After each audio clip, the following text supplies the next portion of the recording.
ప్రార్థిస్తున్నాను.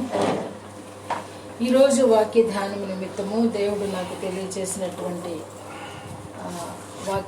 వాక్యము లూకాసు వార్త 13వ అధ్యాయము 22వ వచనం నుండి 29వ వచనం వరకు వ్రాయబడి ఉన్న దేవుని వాక్యం చదువుకుందాం. లూకాసు వార్త అందరం కలిసి చదువుకుందాం.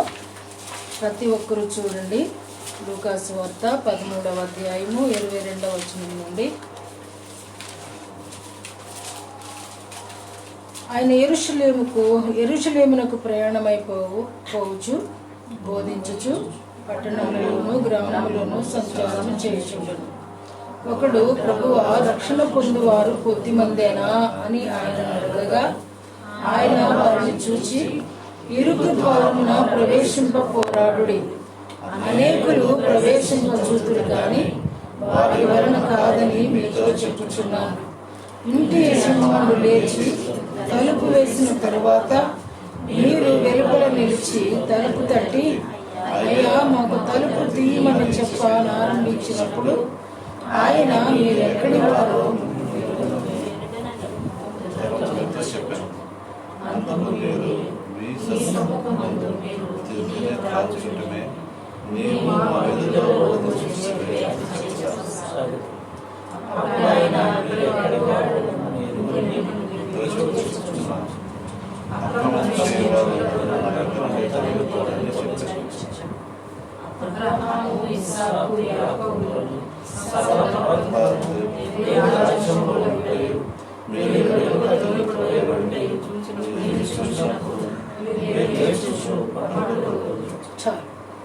దేవుడు తన పరిశుద్ధ వాక్యం దీవించునుగాక.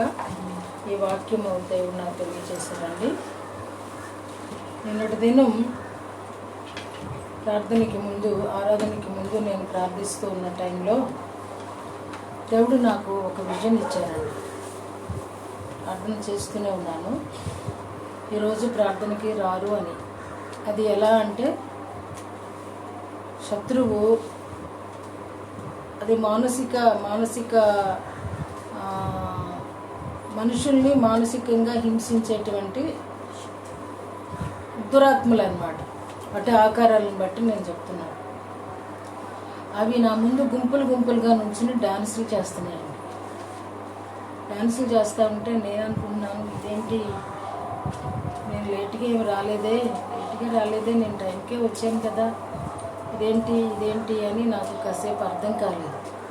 అప్పుడు వెంటనే, ప్రభువా, నాకు అర్థం కావట్లేదు ఏంటో అన్నప్పుడు ఒక సాతాను గోల్డ్ చైన్ వేసుకొని నా ముందు ఇంకా పరిహాసంగా నవ్వుతున్నప్పుడు, అవును, ఇది ఫాస్టింగ్ డే, ఉపవాసం, ఇది మనోహరమైనది, అంటే మనసుకి హారంగా ఉంది. అయితే ఇదేంటి ఎంత నల్లగా ఉండి గోల్డ్ చైన్ అది మెరుస్తూ ఉంది అని కాసేపు ఆలోచించి, ఏదో మర్మం ఉంది ప్రభా, నాకు కొంచెం తేటపరుస్తావా చెప్పు అన్నప్పుడు, ఈరోజు ఎవరు రారు అని చెప్పాడు. ఈరోజు సాతాను బంధించేసింది, చాలామంది రారు అని చెప్పాడు. చాలా బాధపడ్డాను. వంశన్న వాళ్ళు వచ్చారు, వస్తుందని వాళ్ళకి నేను ఈ మాటే చెప్పాను. ఈయన కూడా సాక్ష్యం. కాబట్టి ఒక వ్యక్తి రాలేకపోవడానికి చాలామంది, ఇక్కడ కూడా మనకు అదే వాక్యం ఉంది. ఇది నేను మిమ్మల్ని చెప్పి బాధించాలనేది నా ఉద్దేశం కాదు. మా పనిపాటుల్లో మేమున్నాం అనేది మీ సంజాయిషి అవ్వచ్చు, నా సంజాయిషి అవ్వచ్చు. టోటల్గా ప్రభువే చెప్తున్నమాట. ఇది నేను కూడా క్రమం తప్పాను, నాకు తెలుసు. ఆ విషయంలో చాలా పశ్చాత్తాపడ్డాను. నిలవలేకపోయాను హాస్పిటల్లో కూడా నేను. కానీ దేవుడు ఒక వ్యక్తి ప్రజెన్స్ ఎంత ఇంపార్టెంట్ అనేది అది తెలియచేసినప్పుడు అంటాడు కదా, లూకాసు వార్త కూడా అంటాడు, ఈమె కూడా అబ్రహాము కుమార్తె, కానీ 18 సంవత్సరాల నుండి ఈమెను సాతాను బంధించేసింది. అబ్రహాము కుమార్తె, విశ్వాసే, కానీ 18 సంవత్సరాలు బంధించేసిందంట. నడుము వంగిపోయే నడిచేదంట. విశ్వాసి అని మాకు తెలుసని ఆ టైంలో ప్రార్థన చేస్తూ ఉన్నప్పుడు, విజ్ఞాపన చేస్తూ ఉన్నప్పుడు, ప్రార్థన మానేసి యూట్యూబ్ చూస్తున్నారని చెప్పి వినబడుతుందండి నాకు వాయిస్. చాలా బాధ అయ్యింది. మరి ఆ టైంలో ఎవరు చూస్తున్నారో ఏమో నాకు తెలియదు, కానీ దేవుడు మనకి ఉపదేశ క్రమాన్ని ఇచ్చాడు. ఎందుకు అంటే ఆదివారం చాలినప్పుడు టీచరు స్కూల్లో మంచిగానే చెప్తారు కాన్వెంట్లో, కానీ కాన్వెంట్లో చెప్పే పిల్లలకు కూడా మళ్ళీ ప్రైవేట్లో ట్యూషన్స్ ఏర్పాటు చేస్తారు. ఎందుకు అని అంటే ఇంకా బాగా చదవాలి, ఇంకా బాగా చదివిస్తారు అనే ఉద్దేశంతో. ఈ మిడ్ వీక్ సర్వీసెస్ అనేది కూడా అందుకే ఉపయోగపడతాయి. వాటిని ఎగ్గొట్టమని లెక్క కాదు. అంటే నేను కేవలం బతిమాలుతున్నానే కానీ ఆదేశించట్లేదు. దేవుడు అందుకొరకే వాటిని ఏర్పాటు చేశారు అని నేను గుర్తు చేస్తున్నాను. కాబట్టి సెకండ్ సాటర్డే, శుక్రవారాలు మీ ఇష్టం. ఈ వాక్యంలోకి వద్దాం. ఇక్కడ నాకు దేవుడు నన్ను నడిపించిన మాట 24వ వచనం అండి. ఆయన వారిని చూచి, కొంతమంది ప్రభు దగ్గరకు వచ్చి అడుగుతున్నారు, ప్రభువా రక్షణ పొందేవారు కొద్ది మందేనా? నిన్న అనిల్తో మాట్లాడుతూ ఈ మాటలు మాట్లాడినట్టు గుర్తుంది నాకు. రక్షణ పొందేవాళ్ళు కొద్ది మందేనా అంటే ఇక్కడ ప్రభు వీళ్ళు ఏమని చెప్తున్నారంటే, దీనికి ఆన్సర్గా మనం ఇక్కడ చూస్తూ ఉన్నాము. ఏమని చెప్తున్నారు వాళ్ళు? నీవు 26వ వచనం, అందుకు మీరు నీ సముఖమందు మేము తిని త్రాగుచుంటిమే, నీవు మా వీధులలో బోధించితివే అని చెప్పసాగుదు. ఎవరు వీళ్ళు? ఇప్పుడు ఎవరు వీళ్ళు? ఎవరికి ఈ సందేశం? మేము నీ వినికిడిలోనే తిన్నాము, నీవు చెప్పినట్టే మేము ప్రత్యేకంగా తిన్నాము, నీవు చెప్పినట్టే తినొద్దన్న చోటు తినలేదు, నీవు మా వీధుల్లో బోధించినప్పుడు వీధి కూటాలకు కూడా వచ్చాము, ప్రతి సండే చర్చికి కూడా వచ్చాము, ప్రతి క్రమానికి మేము లోబడ్డాము, నువ్వేంటయ్యా మమ్మల్ని ఎరగనంటావు? ఆ పైన కొంతమంది ఏమడుగుతున్నారంటే, ఇదేంటి రక్షణ పొందేవాళ్ళు కొద్ది మందేనా? కొద్ది మందేనా? కొద్ది మంది అని ప్రభు చెప్పలేదు. ఇక్కడ కొద్ది మంది అని ప్రభు చెప్పలేదు, కానీ ఫిల్టర్ చేస్తున్నప్పుడు ఫిల్టర్ అయిన వాళ్ళు అడుగుతున్నారు. ఫిల్టర్ చేస్తారు. మనం ఎన్ని గంటలు కాసినా టీని కానీ కాఫీని కానీ ఫిల్టర్ చేయకుండా ఎవరో తాగరు. దేవుడు కూడా టీ కాఫీ లాగా ఫిల్టర్ చేస్తున్నాడు. టీ పాలలోనే కలిపి మరుగుతూ ఉంటుంది, కానీ షుగర్ కూడా టీ పొడి ఉండగానే వేస్తాము, కానీ ఫిల్టర్ చేస్తాం. దేవుడు కూడా అంతే, టీ కాఫీ లాగానే అందరూ కలిసే ఎదుగుతూ ఉన్నారు.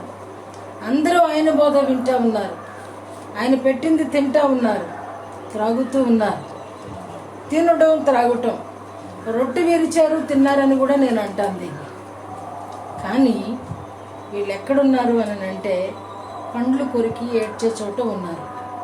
అందుకని ఇక్కడ నా సందేశం, ఆయన వారిని చూచి ఇరుక్కు ద్వారమున ప్రవేశింప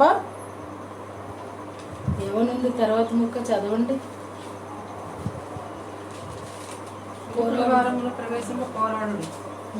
పోరాడు అనే ఉంది కదా. ఇరుకు మార్గంలో లేదా ఇరుకు ద్వారములో లేదా ఇరుకు గుమ్మములో ఒక వ్యక్తి నడవాలంటే ఏం చేయాలండి? ఏం చేయాలి? పోరాడాలి. పోరాటం అంటే చెప్సాం, పోరాటం అంటే ఫైటింగ్, అంతేనా? అంటే ఒక విశ్వాసి తన విశ్వాసాన్ని కాపాడుకోవడానికి ప్రతి దినము తన సిలువను ఎత్తుకొని నా యుద్ధ నేర్చుకోనుడి. ప్రతి దినము పోరాడవలసి ఉంటుంది. ప్రతి దినము ఎలా వండుకుంటామో, ప్రతి పూట ఎలాగ ఫ్రెష్గా వండుకుంటామో, ప్రతి పూట ఎలాగ స్నానం చేస్తామో, అలాగే ఆత్మకు కూడా ప్రతి దినము స్నానం అవసరం. ప్రతి దినము కూడా పోరాడాల్సిందే. ఎందుకు అంటే ఎక్కడ మాట తప్పించాలా అని సాతాను పోరాడుతూ ఉంటుంది. నలుగురిలో ఉన్నామనుకోండి, నలుగురిలో ఉన్నప్పుడు ఏదో ఒక మాట దగ్గర మనని తొట్టుపాటుకు గురి చేయడానికి శత్రువు మన ప్రక్కనే పొంచి పోరాడుతూనే ఉంటుంది. సాధారణంగా నలుగురు కూర్చున్న చోట ఎవరో ఇద్దరికి గొడవలు వేస్తుంది. అంటే అంటే శత్రువు పోరాటం ఎంత ముమ్మరంగా చేస్తాడో అనేది మనం అర్థం చేసుకుంటే ప్రభువారు ఎందుకు పోరాడాలి అని చెప్తున్నారో మనకు అర్థమవుతుంది. ఇరుకు ద్వారంలో ప్రవేశించాలి అని అంటే ఖచ్చితంగా పోరాడాలి అని చెప్తున్నారు. దానికి మరలా ఏం చెప్తున్నారంటే అనేకులు ప్రవేశింప చూతురు కానీ వారి వలన చాలా మంది మేము చేయలేకపోతున్నాం, మేము ఉండలేకపోతున్నాం, మేము నిలవలేకపోతున్నాం, మేము పాటించలేకపోతున్నాం, మేము బలహీనులమైపోయామని అంటారే, వాళ్ళు ఎక్కడికి ప్రవేశించరంట? నిత్య జీవములోనికి ప్రవేశించరంట. నిత్య జీవంలోనికి ప్రవేశించరంట. ఆలోచించేయండి. ఆ ఒకడు వచ్చాడు నిన్నటి వాక్యం, ఒకడొచ్చి నిత్య జీవానికి నేను వారసున్న వాళ్ళు అన్నారు. ప్రభువారు అన్నారు కదా అతనితో, అబ్బాయి నీకు ఒకటి కొదువుగా ఉంది అని అన్నాడు. నేను బాల్యం నుండి అన్నీ పాటిస్తున్నాను, నాకు కొదువేంట అన్నాడు. నీకు డబ్బు పిచ్చుంది అన్నాడు. ఆడు ధనవంతుడు కాబట్టి వ్యసన పడుతూ వెళ్ళిపోయాడంట. అప్పుడు కూడా ప్రభువారు అంటారు, అనేకులు ప్రవేశించాలనుకుంటారు కానీ ప్రవేశించలేరు. అలా ప్రవేశించటం ఎంత కష్టం అంటే సూది బెజ్జంలో ఒంటి దూరడమే ఈజీ అంట. సూది ఎక్కడో ఒంటి ఎక్కడో అంటే. అందుకనే లోకాసు వార్తికుడే అనుకుంటా రాస్తాడు, స్నేహితుడా పెండ్లి వస్త్రము లేకుండా నీవు ఎలాగూ వచ్చితివి? పెండ్లి వస్త్రము లేక మత్తయి సువార్త 22వ అధ్యాయం.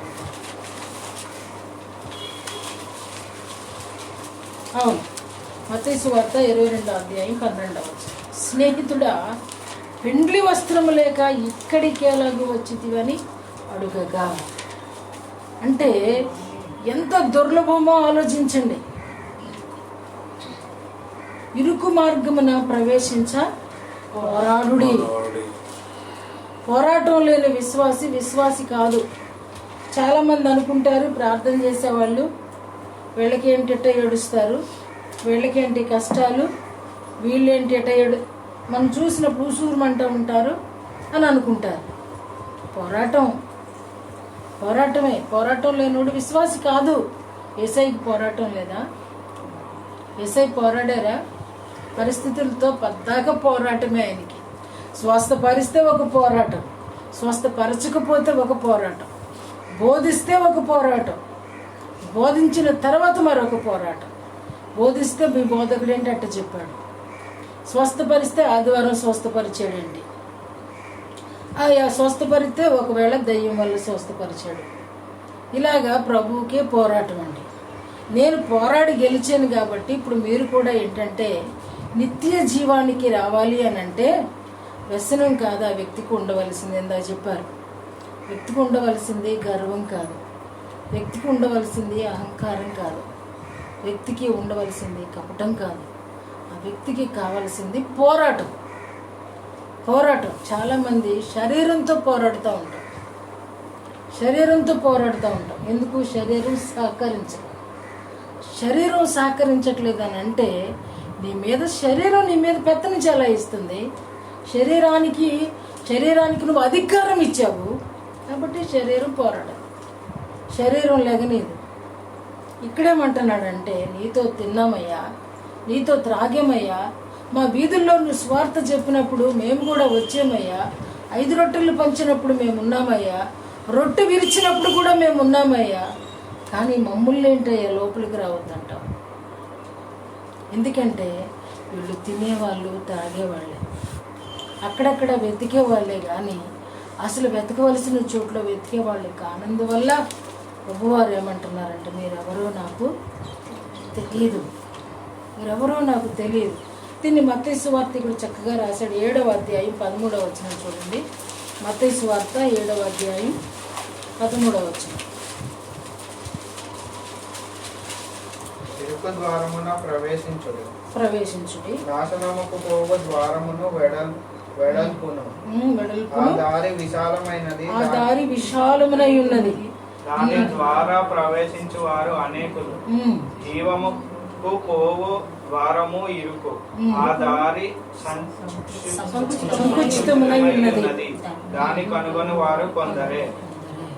మనుషులకి ఏమి ఇష్టపడతారండి? ఇప్పుడు మరీ కదా, ఎదురున్న చోటకి వెళ్ళకూడదు.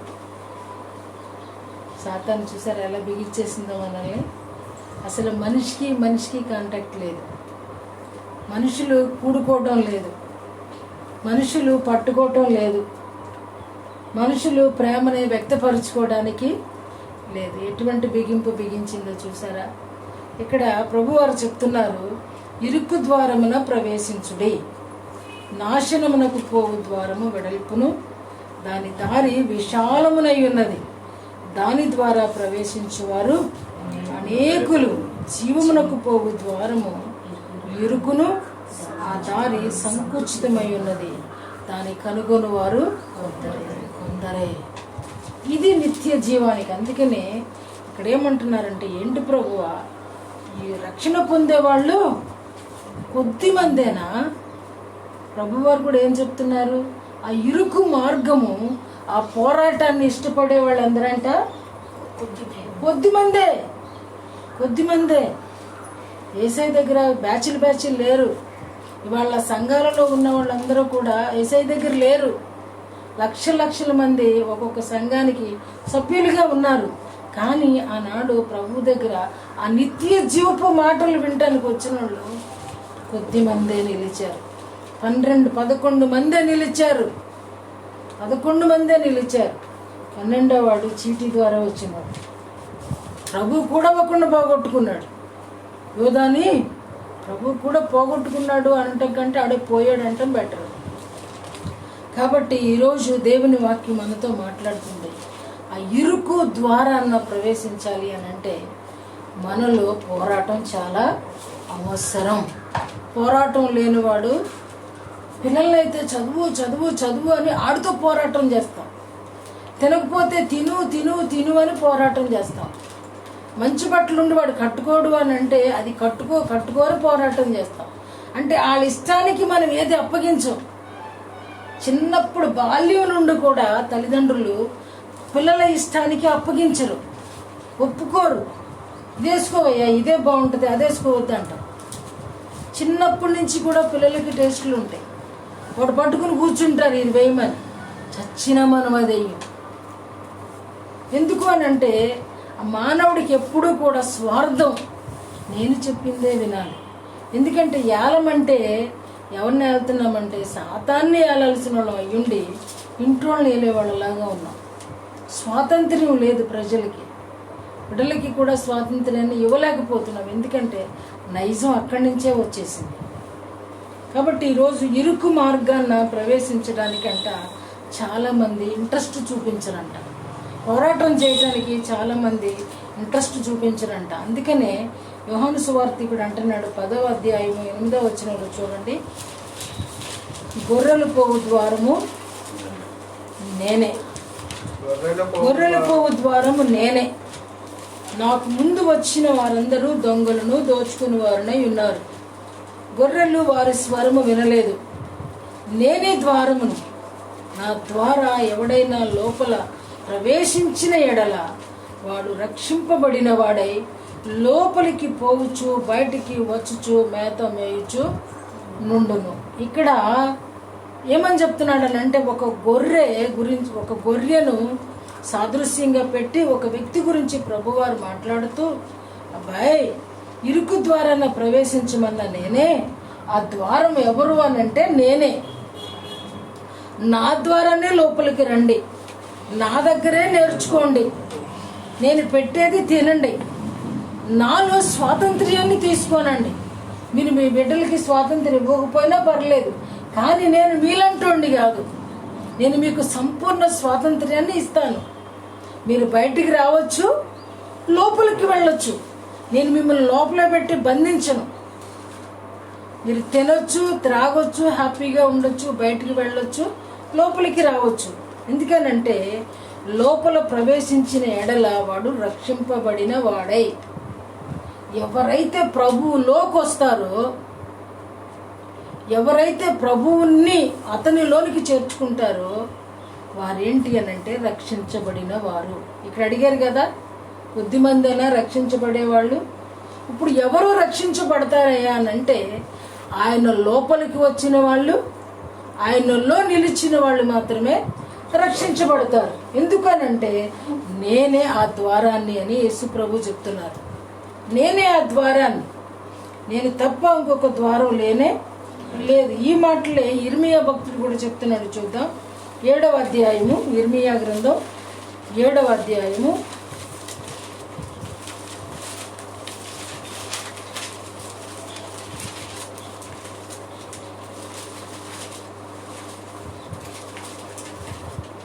3వ వచనం. సైన్యములకు అధిపతి ఇశ్రాయేలు యొక్క దేవుడు యెహోవా ఈలాగు సెలవిచ్చుచున్నాడు, నేను ఈ స్థలమున మిమ్మల్ని నివసింపచేయనట్లు మీ మార్గములను మీ క్రియలను దిద్దుకొనుడు. ఈ స్థలము యెహోవా ఆలయము, ఈ స్థలము యెహోవా ఆలయము, ఈ స్థలము యెహోవా ఆలయం అని మీరు చెప్పుచున్నారే. ఈ మోసకరమైన మాటలు ఆధారము చేసుకొనుకుడి. అలాగనక మీ మార్గములను మీ క్రియలను మీరు యథార్థముగా చక్కబరుచుకొని ప్రతివాడు తన పొరుగువాని ఎడల తప్పక న్యాయము జరిగించి పరదేశులను, తండ్రి లేని వారిని, విధవరండ్రను బాధింపకయు, ఈ చోట నిర్దోష రక్తము చిందింపకయు, మీకు కీడు కలిగొచ్చే అన్య దేవతలు అనుసరింపకయు నుండినడల ఈ స్థలము తమకు నిత్యముగా నుండుటకై పూర్వకాలమున నేను మీ పితరులకు ఇచ్చిన దేశమున మిమ్మల్ని కాపురం ఉంచుదును. అంటే దేవుడే చెప్తున్నాడండి. అబ్బాయి నేనే. 2వ వచనం చెప్తుంది, యెహోవా నీవు మందిర ద్వారమున నిలువబడి ఈ మాటలు వారికి ప్రకటింపుము. యెహోవాకు నమస్కారము చేయుటకై ఈ ద్వారములలో బడి ప్రవేశించు యూదా వారలారా యెహోవా మాట వినుడి. ఆ ద్వారము ఎవరు అంటే మన తండ్రి అయిన దేవుడు. ఇక్కడ కుమారుడు చెప్తున్నాడు, యేసు ప్రభు వారు, నేనే ద్వారమును, నేనే ద్వారమును. నా దగ్గరకు వస్తే మీరు ఎలా రావాలి అని అంటే ఇర్మియా చెప్తున్నాడు, మీ ప్రవర్తన చక్కబరుచుకోండి, మీ ప్రవర్తన దిద్దుకోండి, మీ ప్రవర్తనను సరిచేసుకోండి. ఈ ప్రవర్తన అంతటినీ కూడా ఎందుకనంటే దేవుని ఆలయంలో దొంగలకు ప్రవేశం లేదు. దేవుడు నిలుచున్న స్థలము ఆలయం. ఒక్కసారిగా అది చెప్తుంది, ఇక్కడ 3 సార్లు చెప్తున్నాడు, ఇది యెహోవా ఆలయము. దేవుని ఆలయంలోనికి ప్రవేశించేటువంటి మనం మన ప్రవర్తన దిద్దుకొనకుండా ఆయన ఆరాధించినంత మాత్రాన ఆ ఆరాధన దేవుని దృష్టికి ఇంపైనది కానే కాదు. అది ఎలాగ దిద్దుకుంటామనంటే యేసయ్య దగ్గరకు వచ్చినప్పుడు, ఆయన పాదాల దగ్గర కూర్చుని నేర్చుకున్నప్పుడు మన ప్రవర్తన చక్కగా దిద్దుకుంటాము అని ఇక్కడ ఈ భక్తుడు మనకి చక్కగా చెప్తా ఉన్నాడు. అట్లనే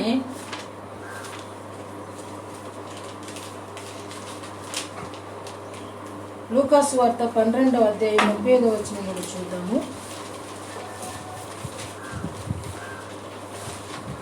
మీ నడుములు కట్టుకొని ఉండుడి. లూకాసు వార్త 12వ అధ్యాయము 35వ వచనం. మీ నడుములు కట్టుకొని ఉండుడి, మీ దీపములు వెలుగుచుండనియుడి. తన ప్రభువు పెండ్లి విందు నుండి వచ్చి తట్టగానే అతనికి తలుపు తీయుటకు అతడు ఎప్పుడు వచ్చునో అని అతని కొరకు ఎదురు చూచు మనుషుల వలె ఉండుడి. ప్రభువు వచ్చి ఏ దాసుడు మెలకువగా ఉండుట కనుగొనునో ఆ దాసులు ధన్యులు. అతడు నడుము కట్టుకొని వారిని భోజన పంక్తిని కూర్చుండబెట్టి తానే వచ్చి వానికి ఉపచారము చేయనని మీతో నిశ్చయముగా చెప్పుచున్నాను. ఇక్కడ ప్రభు వారు చెప్తున్నారు, అలా మీరు భక్తిని కాపాడుకోవాలంటే, మీ రక్షణ కొనసాగించాలంటే మీ నడుములు కట్టుకొనుడి. ఎఫెసీ పత్రిక చెప్తుంది 6వ అధ్యాయంలో, మీ నడుమునకు సత్యమను దట్టి కట్టుకోండి. నడుము కట్టుకోవడం అంటే సత్యము, దేవుని వాక్యముతో మీ నడుమును కట్టుకోండి. ఎందుకంటే నడుము గట్టిగా లేకపోతే నిలబడి నడవలేం.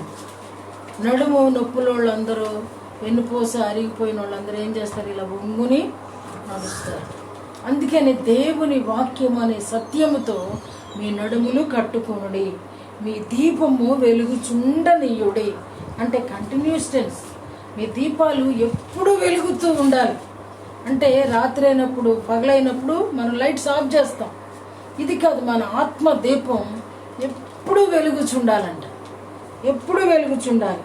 ప్రభువు పెండ్లి విందు నుండి వచ్చి మన తలుపు తడతారంట.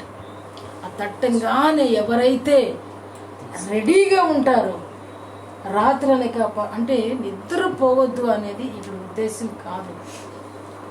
దేవుడు అంత భయంకరంగా ఆదేశాలు ఇచ్చే దేవుడు కాదు.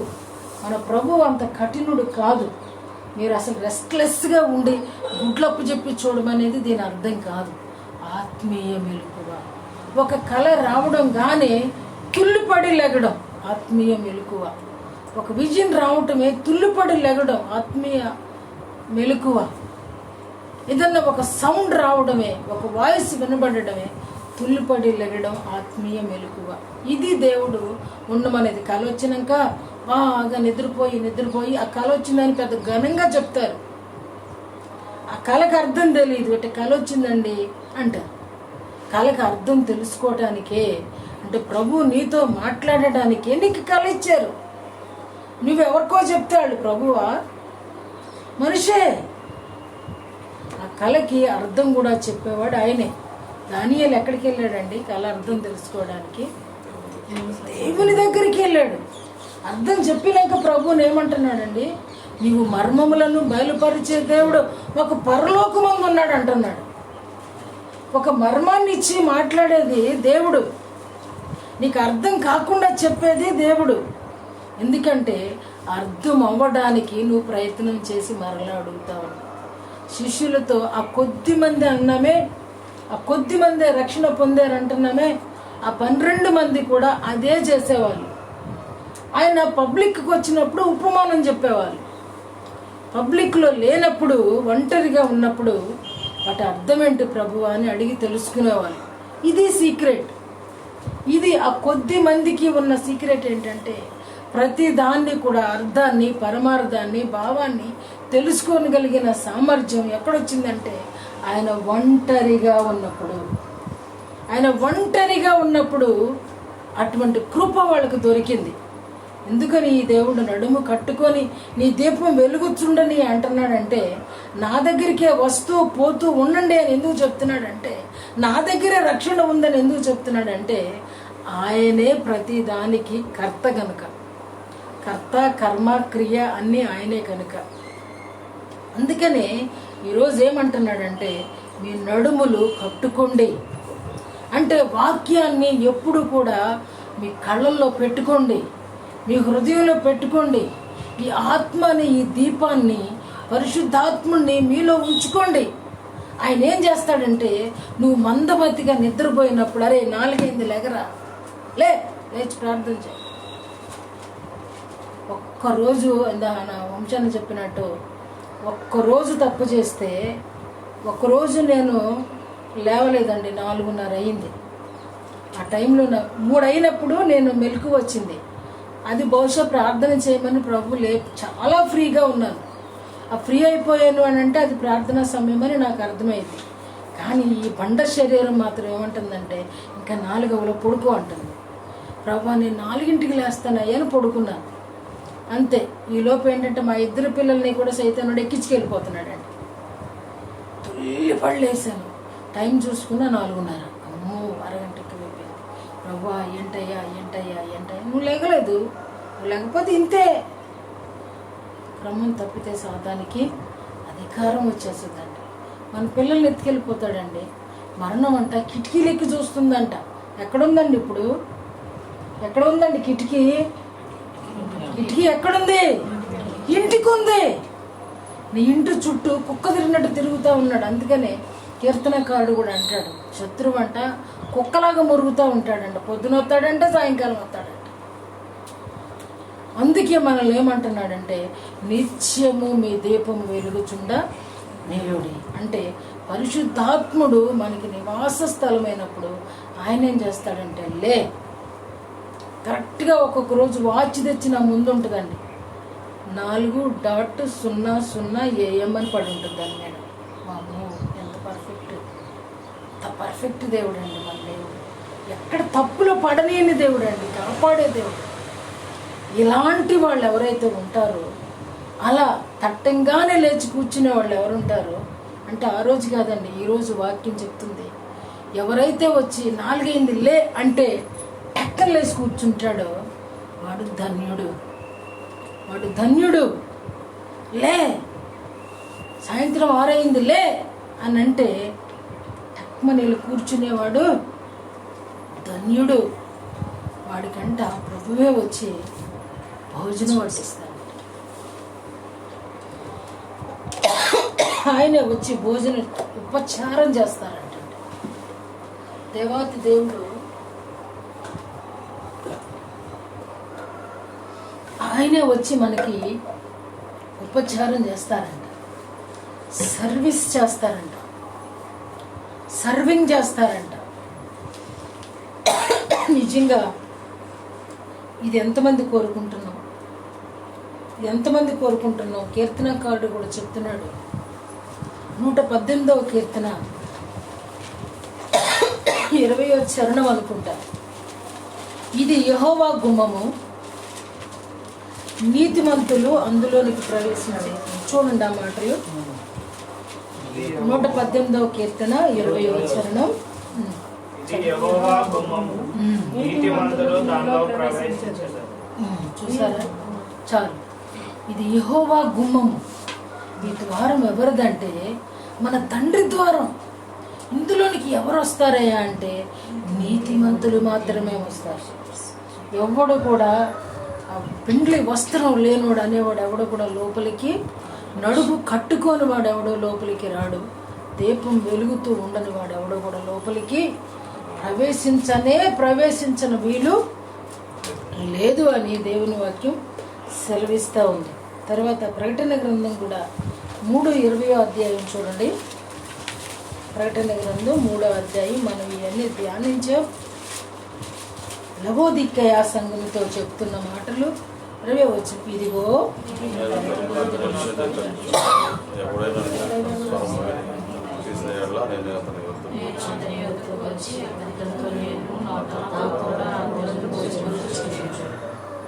చూసారా, నేను జయించి నా తండ్రితో కూడా ఆయన సింహాసనం మందు కూర్చుండి ఉన్న ప్రకారము జయించు వానికి ఇందాకేమన్నాడు, పోరాడమన్నాడు. పోరాడిన తర్వాత ఇక్కడ ప్రభువారు చెప్తున్న మాట ఏంటి, నేను జయించాను, నేను లోకాన్ని జయించాను, పరిచయల్ని జయించాను, శాస్త్రుల్ని జయించాను, హేరోదీయుల్ని జయించాను, హేరోదుని జయించాను, మరణాన్ని జయించాను. అన్ని జయిస్తే నా తండ్రి నాకు ఎక్కడ సీట్ ఇచ్చాడంటే ఆయన సింహాసనం మీద ఇచ్చాడు. మీరు కూడా ఆ విధంగా పోరాడి నిత్య జీవానికి వారసులైతే ఎక్కడ పెడతాడంటే, ఒకటి ఆయన వడ్డిస్తాడు, రెండోది ఎక్కడ పెడతాడంటే తీసుకెళ్ళి నా సింహాసనము మీద. చాలా మంది ఏం చెప్తారంటే, నువ్వు యేసుక్రీస్తు ప్రభువుని ఒప్పుకుంటే చాలు, నువ్వు రక్షించబడిపోయావు, పరలోకం నీదేరా బాబు అని చెప్తారు చాలా మంది. అంతేనా?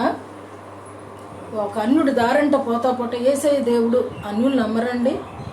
సాతానులు నమ్మట్లేదా యేసుక్రీస్తు ప్రభు అని? అవి కేకలు వేయట్లేదా?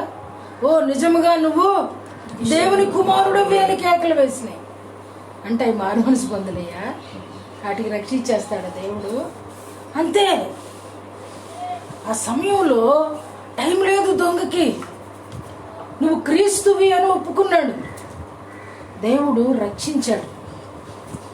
దేవుడు రక్షించాడు. తన దీన మనసుతో ఆక్రందన విన్నాడు, తనకు దొరికింది.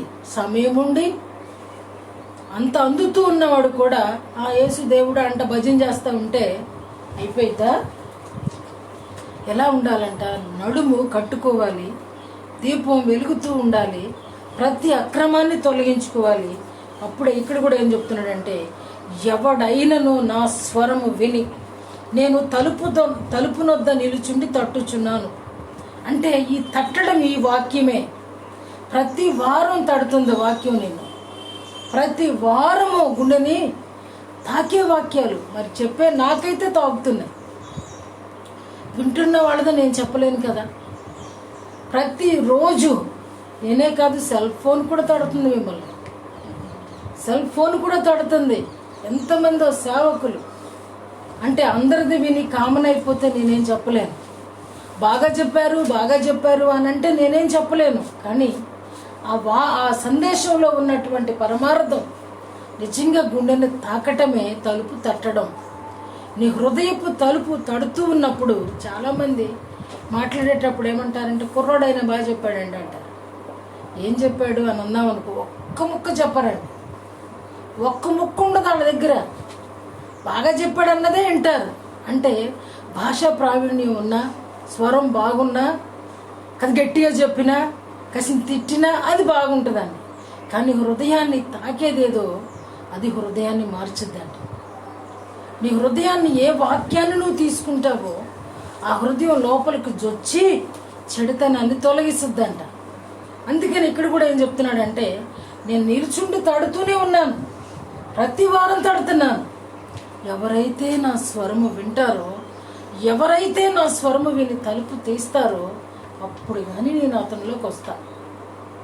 నిజంగా తలుపు తెరవని అనుభవం అది భక్తిహీనత. అది భక్తిహీనత. క్రమాన్ని సండే ఆరాధనకి రావచ్చు, కానీ తలుపు మూసేసుకుని ఉండటం వల్ల ఉపయోగం లేనే లేదు. మన ఇంటికి చాలామంది వివిధ వేషధారణలతో వస్తారు. అలా వేషధారణలతో వచ్చినప్పుడు నేనైతే గేట దగ్గరికి కూడా వెళ్ళను. ఎందుకంటే అవి చూసినప్పుడు భయం వేస్తుంది. ఏదేదో బుడపొక్కలోడు ఇలాంటి చాలామంది ఉంటారు. కానీ ఒక దీనులుగా వచ్చి ఆ తలుపు దగ్గర నిలుచుండి అమ్మాని కేక వేస్తే ఎవరన్నా పలకనోడు ఉంటాడా? ఎన్ని అంతస్తులైనా దిగి పరిగెట్టుకు వస్తారు.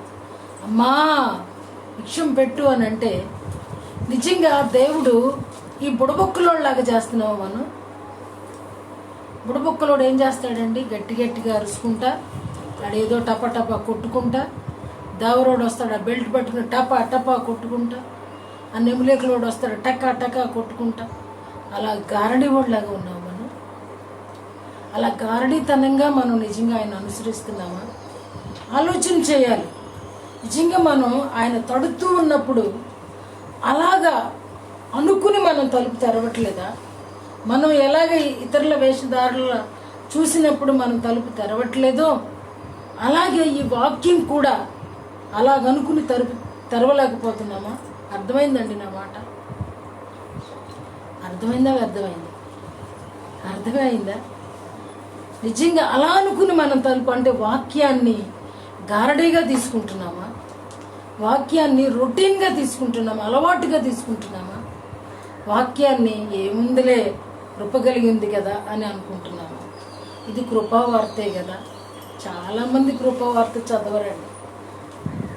చాలామంది, నేనేం చూసుకోనండి, తెలుసు నాకు, కానీ చదువుకోరు. ఎందుకో తెలియదు. బాధేస్తుంది. అదే పెద్ద పెద్దోళ్ళు పెట్టారనుకోండి, చదువుతారు. ఎందుకంటే వాళ్ళ గొప్పతనమే. వాళ్ళని సృజించినోడు కూడా అంతకంటే గొప్పవాడు అనేది తెలియదు.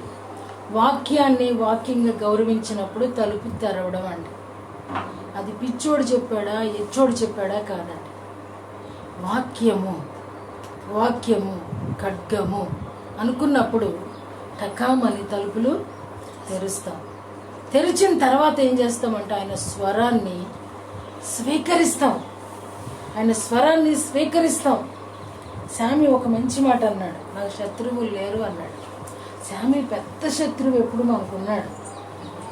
ఎప్పుడు వాడిని శత్రువుగా చూపించుకోడు. మనని మంచి కోరేవాళ్ళగా ఉంటాడు. లేవలేకపోతున్నామా? ఏం లేస్తావు, ఏం బాగోలేదుగా, నువ్వు చేయలేవుగా, తర్వాత గంట చేద్దిగా, నువ్వు గంట రెస్ట్ తీసుకుని పడుకో. వీడనమాట. ఎవడండి వీడు? మంచి శత్రువు అండి వీడు. ఎందుకు? నీ శరీరానికి మేలు కోరుతున్నాడు. రేపొద్దున ఏమంటాడో తెలుసా? మన ముందు నిలబడి పక్క నవ్వి, నా మాట విన్నావు కదా, నీ కర్మ పో ఒకడికంటాడు. ఇప్పుడేమవుతాడు? నిన్నేమో నవ్వుతున్నాడండి. డ్యాన్స్ వేస్తా నవ్వుతున్నాడు. క్రమాన్ని దాటితే శత్రువు ఎంత నవ్వుతాడో ఒకసారి వంశంలో కూడా చెప్పాడు. ఏదో చిన్న ఇన్సిడెంట్ ఆడ ఇంట్లో బంధువుల్లో ఆడు బయట నుంచి భయంకరంగా డ్యాన్స్ వేస్తున్నాడంట. చాలా ఆశ్చర్యం. అంటే సాతాను దాని క్రియలు మన ఇంట్లో జరుగుతూ ఉన్నప్పుడు వాడు ఎంతగా ఆనందపడుతూ కేకలు వేస్తాడు. అందుకే దావీదు ఆ మందసాన్ని ఆయన అంతఃపురంలోనికి తెచ్చుకునేటప్పుడు ఎంత ఉగ్రత, ఎంత కోపము, ఎంత రోషము కలిగిన దేవుడు ఉజ్జీని చంపేసినప్పుడు ఎంత వేదన పడ్డాడో దానికి ఆపోజిట్గా ఆయన బలవంతుడైనప్పుడు, ఆయనకి స్థలాన్ని కేటాయించినప్పుడు నాట్యం ఆడుతూ నిజంగా ఎంత అక్కడ రాయబడి ఉంటుంది, ఆట ఆడాడంట. శక్తి కొలది ఆట ఆడాడంట. ఎప్పుడు ధిక్కరించని మీకాలును కూడా అంటాడు, నీ తండ్రి చేతిలో నుంచి తీసేసినటువంటి అధికారం దేవుడు నా చేతికి అప్పగించాడు, నేను ఆట ఆడకుండా ఉంటానా అంటాడు. అంటే మనం ఎన్నిసార్లు ఆయన సన్నిధిలో అలాగా ఆట ఆడుతున్నాం. నిజంగా నడుం కట్టుకున్న అనుభవం, దీపం వెలుగుతున్న అనుభవం, రక్షణ పొందిన అనుభవం ఉంటే ఆట ఆడకుండా ఉండలేమండి. ఆయన సన్నిధిని ఆట ఆడకుండా ఉండలేమండి. ఆయన సన్నిధిని గౌరవించకుండా ఉండలేమండి. ఆయన సన్నిధిలో సరెండర్ అవ్వకుండా ఉండలేమండి. చాలా హ్యాపీగా ఉంటుంది ఆరాధనలో.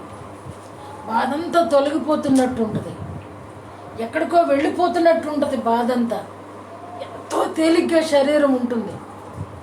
ఆ ఫీలింగ్ ఇంకా కలగలేదు అంటే ఇంకా ఆ కొద్ది మందిలో చేర్చబడలేదు, అనేకులలో చేర్చబడ్డట్టే. తింటూ త్రాగుతూ చాలామంది భక్తులు వచ్చి అంటారు ఆయన్ని, నీ నామమున మేము దయ్యములను వెళ్ళగొట్టలేదా, మీ నామమున మేము ప్రవచనములు చెప్పలేదా, మీరెవరో నాకు తెలియదు. ఇక్కడేమో ప్రజలు, అక్కడేమో సేవకులు. కాబట్టి ఈరోజు ఈ వాక్యం మనతో మాట్లాడుతుంది. ఆయన స్వరాన్ని విని ఆయన్ని చేర్చుకుంటేనంట ఆయన మనతో ఉంటాడంట, మనలో ఉంటాడంట. కాబట్టి ఈరోజు ఈ వాక్యం మనకి ఏం నేర్పుతుంది అని అంటే, ఇరుకు ద్వారమున ప్రవేశింప పోరాడుడి, అనేకులు ప్రవేశింప కోరియు వారు వారి వలన కాదని మీతో చెప్పుతున్నా.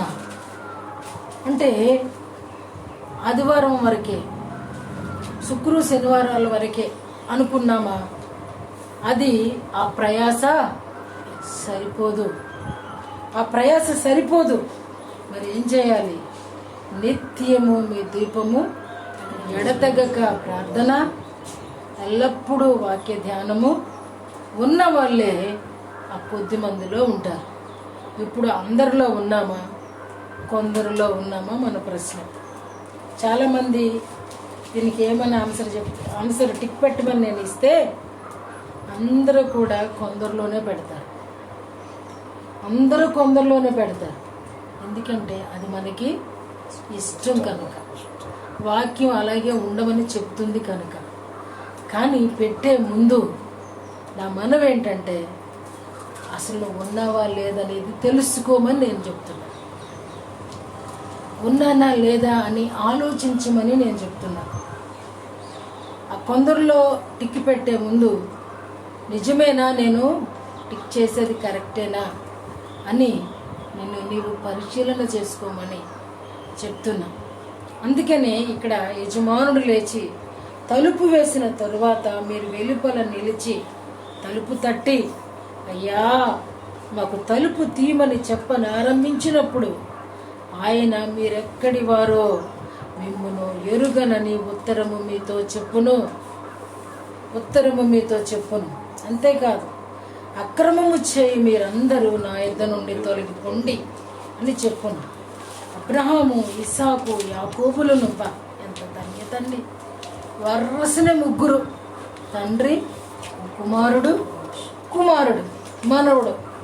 వాళ్ళ ముగ్గురు పేర్లు రాయడం నిజంగా ఎంత ధన్యత అండి. ఈ మాటలు చదువుతూ ఉన్నప్పుడు ఎంత ఉత్తేజం వచ్చిందో. నిజంగా అక్కడ ఆగిపోయి నాకు అనిపించింది, ఒక గంట ప్రార్థన చేద్దామా ప్రభువా, నాకు, నా కొడుక్కి, నా మనవడికి కూడా ఇరుకు మార్గం కావాలయ్యా అని బతిమాలేద్దామా, దేవుణ్ణి కాళ్ళు పట్టేసుకుందామా అని అనిపించిందండి. నిజంగా ముగ్గురునండి 3 వారసత్వాలు పరలోకంలో ఉన్నారు అని ఇక్కడ ప్రభువారు చెప్తున్నారు. సకల ప్రవక్తలను దేవుని రాజ్యంలో ఉండుటయు, మీరు వెలుపలికి త్రోయబడుటయు మీరు చూచినప్పుడు మీరు ఏడ్చుచు పండ్లు కొరుకుదురు. ఇదిగో కడపటి వారిలో కొందరు మొదటి వారిలో కొందరు కడపటి వారును అవుదురు. అంటే ఈ మాటలకు అర్థం, ఎప్పుడో ప్రారంభంలో మేము భక్తి చేశాము, ఒకసారి రిజిస్ట్రేషన్ చేయబడింది కాబట్టి మాకు రిజిస్ట్రేషన్ అయ్యే ఉంది అనే భ్రమలో బ్రతికే వాళ్ళంట చివర్లో ఉంటారంట. చివర్లో ఎక్కడ? అది కూడా కొందరిలో కాదండి, అందరిలో. కాబట్టి అయితే క్రీస్తు కొందరి వాడేనా? లేదు, అందరివాడు. యేసు క్రీస్తు అందరికీ ప్రభువు. అయితే ఆయన నామమందు ఎవరు తన నడుములు కట్టుకుంటారో, ఎవరు ఆ దీపాన్ని వెలిగించుకుంటూ ఉంటారో, ఎవరు ఆయన స్వరము విని లోబడతారో, ఎవరు ఆయన ద్వారంలోనికి ప్రవేశిస్తారో, ఎవరు ఆయన తట్టినప్పుడు ఆయన స్వరాన్ని గౌరవించి ఆయన చెప్పినది చేస్తారో వాళ్ళు మాత్రమే ఇరుకు ద్వారంలో ప్రవేశిస్తారు. ఊరికే పైకి చింతపడతా ఉంటాం కొన్నిసార్లు. అదంతా కూడా వేషధారణలోకే వెళుతుందండి. పైకి చింత, నేను చేయలేకపోతున్నా, నేను చెందలేకపోతున్నా. నేను కూడా ఈ 2-3 నెలలు ఈ పిల్లలు ఉండడం వల్ల అట్లా ఫీలింగ్ నాకు కలిగింది. పని చేయలేక, సామర్థ్యం లేక, సహకరించక తర్వాత అనుకున్నాను, లేదు ప్రభువా, అస్సలు నేను కరెక్ట్గా ఉండవలసిన టైంలో పనికి మాలి అన్ని పెట్టుకుని సాకులు చెప్తూ నీ దగ్గర కూడా అబద్ధాలు ఎంత బాగా ఆడటం నేర్చుకుంటున్నానో చూడు అని ఒకరోజు నా మనసు నాతో మాట్లాడినప్పుడు వెంటనే పనమ్మాయిని ఏర్పాటు చేసుకున్నాను. వద్దు, ధనము శాశ్వతం కాదు, వాళ్ళు ఉంటుందే రేపు పోయింది. కానీ ఈరోజు గడిచిపోయిందంటే ఈరోజు చేయవలసిన ప్రార్థన నేను అప్పైపోతే ఆ రోజు నాకు ఏం కష్టం వచ్చి పడిపోద్దు అనే భయం నన్ను ఆవరించినప్పుడు నేను వెంటనే నా తలంపుని మార్చుకున్నానండి. నిజమేనండి. ఎందుకంటే ఏ రోజు ఏ నాటికీడు ఆ నాటికి చాలును. దేవుని వాక్యం చెప్తుంది, ఏ నాటికీడు ఆ నాటికి చాలు. రేపుడు కూర్చుకోబాక, ఇది రేపుడిది కలిపి ఎల్లుండికి ఎంత అవుద్దండి? అంత కొంత అంత అవుద్ది. అంతలో నుంచి బయటపడగలమా? కొంతలో నుంచే బయటపడలేనటువంటి మనం అంతలో నుంచి బయటపడగలమా? అప్పుడు ఏం చేస్తుందంటే, నీకు బాగోట్లేదు కదా, నీ శరీరం సహకరించట్లేదు కదా, నువ్వు బాగానే ఉన్నావు, నీ మనసు దేవుడికి తెలుసు, నీ బాధ దేవుడికి తెలుసు. ఎవరు చెప్తారు చెవిలోకి వచ్చి? ఇప్పుడు ఎవరు చెప్తారు చెవిలోకి వచ్చి? చక్కగా చెప్పుద్ది. అప్పుడు మనమేమనుకుంటాం, నిజమే, దేవుని ఆత్మే, చూసావా నాతో ఎట్ట మాట్లాడుతుందో, దేవుడు జాలిగలడు కదా, ఇలాగ మాట్లాడుతున్నాడు నాతో అనుకుంటాం. కానీ నిన్ను భ్రమలోకి తోసేసి, నీ భ్రమలోకి ముంచేసి పైకి తేలనీయకుండా చేసేవాడు శత్రువు. శామికే కాదండి, ప్రతి ఒక్కరికి వాడు శత్రువే. పుట్టే ప్రతి ఒక్కడికి, పుట్టబోయేవాడికి కూడా శత్రువే. కాబట్టి శత్రువు మనుగడ ఎరిగిన మనం ఆ కొద్ది మందిలో ఉండడానికి, ఆ వ్యసన పడుతూ వెళ్ళిపోయిన వాళ్ళ కాకుండా ఒక నిత్య జీవం కావాలని వచ్చాడు. 10 ఆజ్ఞలు పాటిస్తున్నవాడే, బాల్యము నుంచి పాటిస్తున్నవాడే. ప్రభుతో అదే చెప్తున్నాడు. ఒకవేళ అతను ఆజ్ఞలు పాటించకుండా నేను పాటిస్తున్నాను కదా ప్రభు అని అంటే ఏడబాటెత్తునా అనేవాడు. కానీ ప్రభువారు అలా అనలా. కరెక్టే, నువ్వు 10 ఆజ్ఞలు పాటిస్తున్నావు, మంచిదే. కానీ ధనం మీదే నీకు బాగా వ్యామోహం ఉంది. అది అమ్మేసి నువ్వు వెదలకిచ్చే నన్ను వచ్చి వెంబడించు అన్నాడు. అతడు మిక్కిలి ధనవంతుడు కనుక అతడు వ్యసన పడుతూ వెళ్ళిపోయాడు. తిరిగి ఏం పోగొట్టుకున్నాడండి? దేని కొరకు వచ్చాడో దాన్ని సంపాదించుకుంటూనే వెనుదిరిగి వెళ్ళిపోయాడు. ఈరోజు ఈ లోకానికి పంపినటువంటి, ఇందాకే మనం ఈ లోకం మంది కాదు, మనం గెస్ట్లు అనేది విన్నాం. అయితే ఏమి సంపాదన కొరకు మనం వచ్చాం? ప్రభు చెప్తున్నారు, నిత్య జీవానికి వారసులు అవ్వడానికే మిమ్మల్ని నేను పిలిచాను అంటున్నాడు. ఈ పిలుపు, క్రైస్తవ పిలుపు ప్రతి ఒక్కరికి. ఎందుకంటే నిత్య జీవానికి వారసులు అవ్వడానికి. అయితే ఇందులో డివిజన్స్ని పెట్టాడు దేవుడు. అది నువ్వు కోరుకోవడం, నేను కోరుకోవడమే. ఆయన కోరి అక్కడ కూర్చోబెట్టాడు. మనలా కాదు. ఆయన నచ్చింది తిను, నీకు ఆరోగ్యం అని చెప్పేవాడు కాదు. నీకు నచ్చింది తిను, నీ ఇష్టం వచ్చినట్టుండు, కాకపోతే నరకం ఉందని మాత్రం గుర్తుపెట్టుకో అని అన్నాడు దేవుడు. అంటే ఆలోచించి ఈరోజు నిజంగా ఆ ఇరుకు ద్వారంలో ప్రవేశించాలి అని అంటే ఖచ్చితంగా పోరాడాలి. పోరాటం లేని విశ్వాసి కానే కాదు. ఎఫెసీ పత్రికలో చక్కగా చెప్తాడు, అబ్బాయి మీరు పోరాడేది శరీరులతో కాదు, శరీరం లేని వాటితో, వాటికి అసలు ఏమాత్రం కూడా ఆకారం లేనటువంటివి, మానసికంగా మిమ్మల్ని దెబ్బ కొట్టాయి, శారీరకంగా దెబ్బ కొట్టాయి, కనపడకుండా చాటుగా వచ్చి దొంగ దెబ్బ కొట్టే వాటితో మీరు పోరాడుతున్నారు. కాబట్టి మీరు మెలకువగా ఉండండి, ఎల్లప్పుడూ ఆత్మని కలిగి ఉండండి, ఆత్మను ఆర్పేసుకోవద్దు, ఎడతెగక ప్రార్థన చేయుడి అని మన హెచ్చరిక చేసిన కారణం అదే. కాబట్టి ఇరుకు ద్వారంలో ప్రవేశించడానికి మన కొద్ది మందిలో మనం ఉండేటట్లుగా చేయాలి అని అంటే ఇప్పుడు బోధించిన ప్రతి మాట మన హృదయంలో నాటబడి అది ఫలిస్తే తప్పకుండా దేవుడు మనకి కార్యం జరిగిస్తాడు. కాబట్టి టైం ఉందని దాన్ని వేస్ట్ చేసుకోకుండా ఆ టయాన్ని దేవునికి ఇచ్చి మారు మనసు పొందాలని హెచ్చరిక చేస్తూ, దేవుడు ప్రతి హృదయాన్ని తట్టాలని, హృదయంలో దేవునికి గౌరవం దొరికినప్పుడే దేవుని దగ్గర మనకి గౌరవం దొరుకుతుంది. జక్కయ్య దిగిరా అంటంగానే ఏసయ్య లెక్క లేకుండా వెళ్ళిపోయి ఉంటే జక్కయ్యను చూసి కూడా ఎక్కాడా, వీడు మామూలుడా ఏంటి, చెట్టు ఎక్కినంత మాత్రాన నాకు జాలి కలిగేస్తుందా ఏంటి అని ప్రభు అనుకుని ఉంటే ఈరోజు బైబిల్లో జక్కయ్య లేడండి. ఆయన హృదయాన్ని చూసేదేవుడు. అందరూ జక్కయ్యని చూశారు, ప్రభు మాత్రం జక్కయ్య హృదయాన్ని చూశాడు. ఇంత గొప్ప అధికారి ఉండి జక్కయ్య నన్ను చూస్తానికి ఈ చెట్టు ఎక్కాడా, జక్కయ్య దిగిరా, నేను నేడు నీ ఇంట ఉండవలసి ఉన్నది, ఈరోజు నేను నీ ఇంట్లో ఉంటాను రా. ఎంత గొప్ప ఆహ్వానం అండి. ఇంకా హృదయం బద్దలైపోయిందా లేదండి? జక్కయ్య హృదయం దెబ్బంట బద్దలైపోయింది అంతే. పెంటంతా బయటకి ఇసిరేస్తున్నాడు. ఇప్పుడు ప్రభువా ఎలా చేశాను నేను, ఇది నా కొద్ది, ఇది ఇచ్చేస్తాను. అక్కడక్కడే 1 అవర్ కాకముందే మొత్తం సెటిల్మెంట్ అయిపోయిందండి. వాగ్దానాన్ని పొందేసుకున్నాడు. ప్రభు అన్నాడు, ఇతడును అబ్రహాము కుమారుడే, నేడు ఈ ఇంటికి రక్షణ వచ్చిందని. రక్షించబడిన లెక్కలో ఎప్పుడైతే తన తప్పుని బహిరంగంగా ఒప్పుకుని కనికరించబడ్డాడో చూస్తే, వీడు ధనవంతుడే, నిత్య జీవానికి వచ్చినోడేమో వెనకపోయాడు, ఊరికే ప్రభు ఎట్టుంటాడో చూద్దాం అన్నాడేమో పట్టుబడ్డాడంట. ఆయన కన్ను ఆయన మీద పడింది. ఇది ధన్యత అండి. ప్రభు కన్ను మన మీద పడితే మన కుటుంబాలు కూడా రక్షించబడతాయి. ఆ కొద్ది మందిలో మనం ఉంటాం.